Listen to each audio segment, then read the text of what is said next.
Welcome to the CURES digital show and podcast, where we explore the cutting edge of wellness. I'm Kara Sundlund, and this episode is sponsored by the Center for Advanced Reproductive Services. So at the time of this, Thanksgiving is tomorrow. So for so many of us, the holiday serves as a yearly reminder to focus on what we're grateful for. But we want to take a little bit of time to talk about gratitude and how that can really help our mental health. Joining us now is Dr. Laura Saunders. She is a child psychologist with the Institute of Living. Welcome, doctor.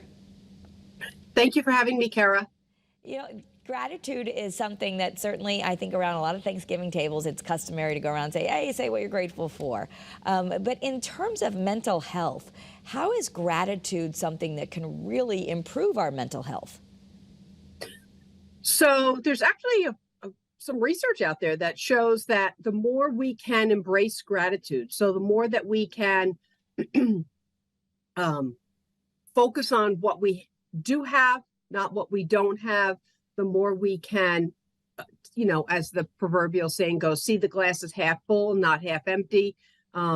It actually helps improve our mood. It helps change our perspective. So holding on to aspects of gratitude can be overall really helpful for our mood and our well-being. So for some people that might be feeling a little stressed or melancholy, how can they cultivate gratitude to actually make themselves feel better? So it is a little bit about living in the moment, right? So we talked about mindfulness. We've talked about doing things where you're keeping your attention in the moment. You're trying to be non-judgmental and be open and curious. It is, for some people, it's about doing things. So it's about giving back. It's about, being a volunteer for something, checking in on a neighbor whom you haven't heard from in a while, sending a text to a friend that you haven't been connected to, and just saying, hi, how are you? Happy Thanksgiving. I'm thinking of you. So it's actually doing things can really bring that openness and that gratitude to you. And as long as we're talking about gratitude, what is it really? So gratitude is that quality of being thankful. So it's a readiness to show appreciation and a readiness to return kindness. So the aspect of Thanksgiving really is about gratitude and being grateful and being thankful, with a bit of a history lesson mixed in there. But it's a good time to reflect on that we can be grateful for. I mean, it's often a time when people connect with others, and even for those that are working, right? They're serving others, they're doing things where they're working on the holiday, but hopefully we'll still find time to connect with friends and with family. So some people will say, okay, there's a lot of talk about gratitude, and it's, I'm in a bad mood, or maybe I'm naturally a little more pessimistic than optimistic. Not me, I'm saying in general. And so it's like, oh, I'm going to say what I'm grateful for. But there's almost like an insincerity sometimes the way people might do it. To work, do you have to really find something where you feel thankful? And how do you do that when you're in a moment of maybe not feeling great? So there's an AA expression, Alcoholics Anonymous expression, that is, you have to walk the walk and talk the talk, and you fake it until you make it, right? So I could say every day, I told you my mantras last week, I am happy, I am at peace, I feel loved, right? And I might not feel it in the moment, but when I keep saying that to myself, when I bring in those positive affirmations, it eventually starts to settle in and can help me feel better if I allow it. So if I'm constantly being rejecting of anything nice that comes my way, it really makes each day very difficult. So the more we can open ourselves up to a little bit of gratitude, something positive, you saw a leaf fall gently on the ground and you just noticed how beautiful it is. That's gratitude. It doesn't have to be big monumental things. I don't have to have gratitude for the way the world is going right now, because a lot of us couldn't say that. But it's to refocus on the small things, to find some peace within yourself, even if it's just a few moments a day. And that's what kind of helps ground our mood in a more positive way. And positive psychology is actually the science of this, right? Of doing this. Where is it true that by focusing on gratitude, we actually change our brain? Yeah, I mean, because it shifts our perspective. So in positive psychology research, really gratitude helps people feel more positive emotions, relish good experiences, improve their health, deal with adversity better, and build stronger relationships. So there's some real science behind this. It's not just, oh, I should be grateful for something.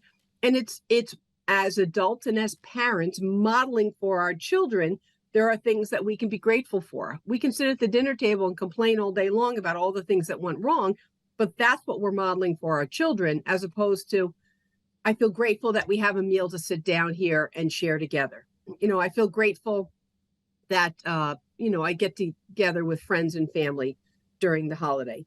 You don't have to have the perfect family. You can always have that relative that is a little sour, but it's shifting your focus onto those that are positive and those that are helpful.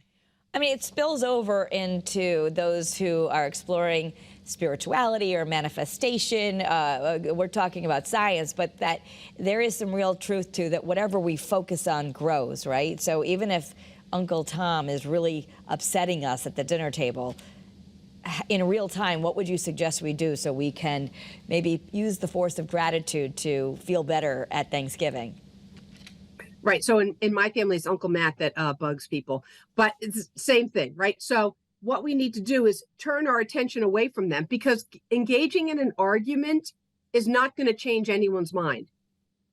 Thanksgiving is not the time to talk about politics or religion or the things that divide us, only the things that unite us. It's a time for connection. So don't engage in debates and arguments with people that are going to just make you feel upset and frustrated.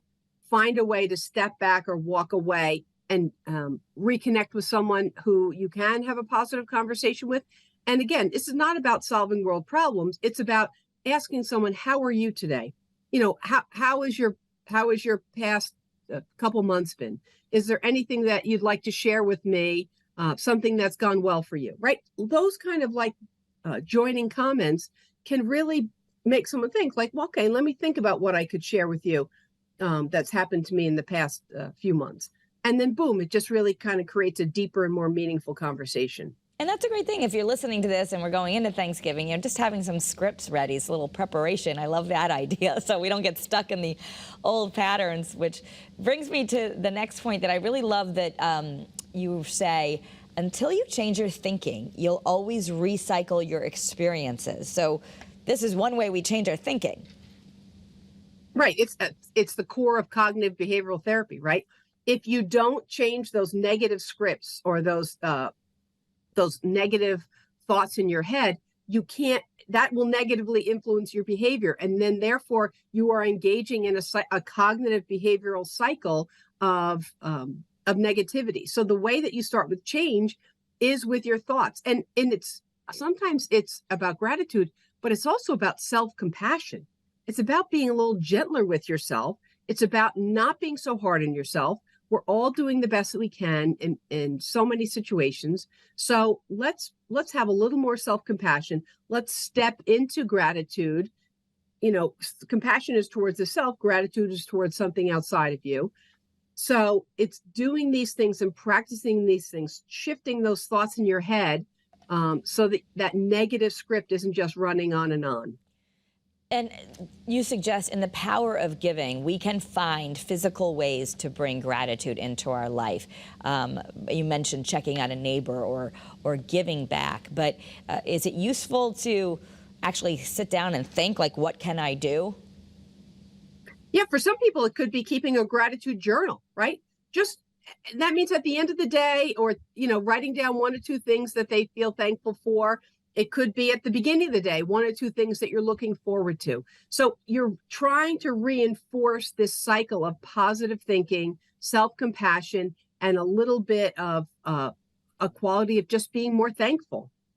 And that doesn't mean, as you said, we don't get mad at ourselves when we're feeling really mad and maybe we did just get in an argument with someone. And maybe that's not the time to start thinking what you're grateful for. I guess we're human. We're not going to feel grateful all the time, but it's a tool. Yes, we're human, and we're allowed an entire range of emotions, right? I'm allowed to be angry and frustrated and sad and disappointed and nervous and then, at certain points, I went on a walk earlier. I was looking at the water and I said, I feel thankful that I am here in this moment and that it's nice weather out and that I'm out on a walk, right? And that's not going to change the world, but it did bring a little peace into my heart. So doing things that really help us feel better is that acceptance, but it doesn't mean that there's not other, negative emotions that go on throughout the day, but you can experience them, let them go, but you don't want them to color your entire world. So we can say that we're thankful for thankfulness because we can use it as a tool to help ourselves. Absolutely. I mean, for some people, it's prayer, right? For some people, prayer, meditation, it's focusing. I mean, that's a way to be thankful and be in the moment and have some gratitude. It's focusing on the present moment without judgment. It's being curious. It's letting gratitude live in our hearts, not just right now because it's Thanksgiving, but for as much as time that we can. And you would say, obviously, as a psychologist, you've seen people in their worst moments or really helping people overcome, tragedies or mental illnesses or anything.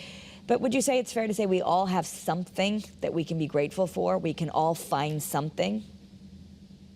Even amongst the most serious of situations or tragedies or difficult times, finding one thing that you can laugh about or that you can hold on to in a positive way or that you can look forward to, right? It's okay to have forward thinking,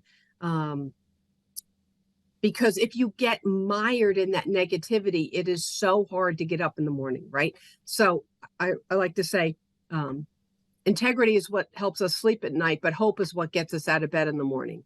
So doing things, having one little thing to be hopeful for, that might be your morning coffee or your morning tea, and then being thankful for how good it tastes, right? It's finding gratitude in the little things, and creating that momentum for yourself. Yeah, so it could be starting when we wake up grumpy that we might want to just start thinking little things we can be thankful for, and by the time we get maybe downstairs, we can feel a little better. But I love the idea that we can use it as a tool and that this isn't just something that you see on a coffee cup. It's real science, and it's really something we can cultivate even if you're not naturally the most grateful person. Right. And I really like to remind people that we are all role models. We're role models for our kids, and we're role models for siblings. We're role models for people around us. So we're all allowed to have negative emotions, but to do some kind of a focus on the positive sets that example for the person around us. Love it. Well, we are grateful for you, Dr. Saunders. So thank you for coming and sharing your wisdom often here on CURES and on Great Day, Connecticut, helping people take charge of their mental health. We really appreciate you. I am very thankful for the opportunity to talk about these things. These are obviously topics that I feel so passionate about. And so I feel fortunate that I have these opportunities to share this. And I do feel grateful for my health and my peace and my well-being and for my children and my family. I love it. See, you were just a role model right there. That's a little script we can listen to. Okay. All right. Thank you, Dr. Saunders. Have a very, very happy and safe Thanksgiving. Happy and healthy Thanksgiving to you as well. Thank you. And I'm grateful to be speaking to all of you and to be able to bring you information on the cutting edge of wellness. Of course, in my personal life, grateful for my family as well. Hope you all have a wonderful Thanksgiving, and please share this with someone that you think it could be useful with. We appreciate that. You can follow me on social media at Kara Sundlin. I do like to share this content there. Have a great day, everyone, and be well.